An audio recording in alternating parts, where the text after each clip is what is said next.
Delale tura behre serşoy xubişo ave nereş. Tüye şeke bisku gülye xava keziye xuyi direş.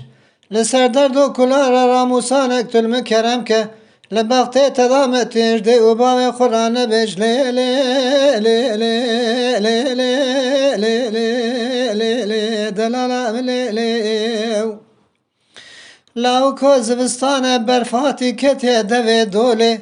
ez ê rabim fena qaz û qulinga xwe berdim golê eger lawikê mala mij xerîbiyê bêmalê son dixwim bi Qur'anê bi tu xortê xelqê re naêm yolê lo lo lo lo lo lo lo lo lo lo xerîbê min lo lo lêlê delalê min xezalek rakir bermida bihirî çiqa bezî di peytere qebûl nakim tu qîzê badika û xiya û xerzî eger Xudayê mezin ömrê dirêj bike bibe sed û yek sal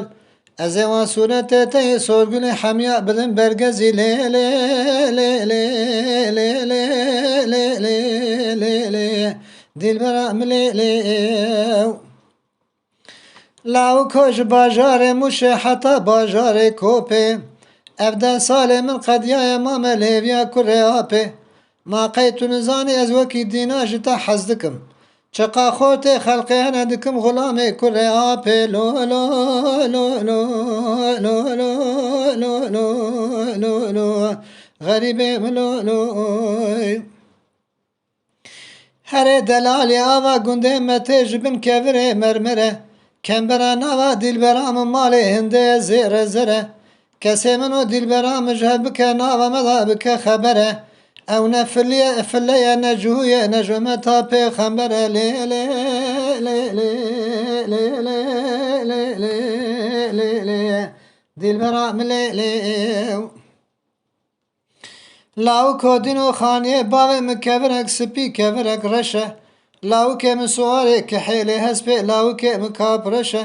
ez terka delalê xwe nakim heta qîyamet rave bêguhê me dengê azana Hezretî Bîlalê Hebeşe lo lo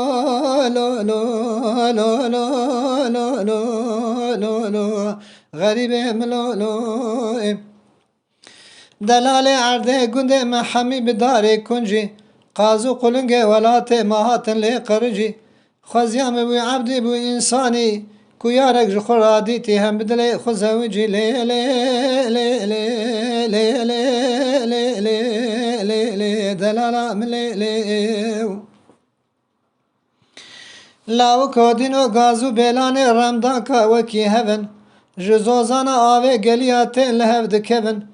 eger ez û te em têr hev nevînin bawer ke daîma dixewnê şeva da em li ba hevin lo lo lo lo lo lo lo lo lo lo xerîbê min lo lo lê lê delalê çemê remdanka jorda tê tu çima nawestî ji wirda bixuratîne qirş û qal dar û hestî Xuda qebûl neke ji wan fesadara qet nehêle nizam çi ji te ra gotine ewqa dilê te ji mişkestî lê lê lê lê lê lê lê lê lê lê dilbera min lê lê lawik hodîn û ez ê gora spî çêkim bi van tiliyê kule ez ê pêda hêstira birêjînim ji çavê xwî kule wexta der û cînara gotin ew çi halê te ye ez ê bêjim giriyê ji bo hezînê badikî tev ji hezkirina dilê lo lo lo lo lo lo lo lo lo lo xerîbê min lo lo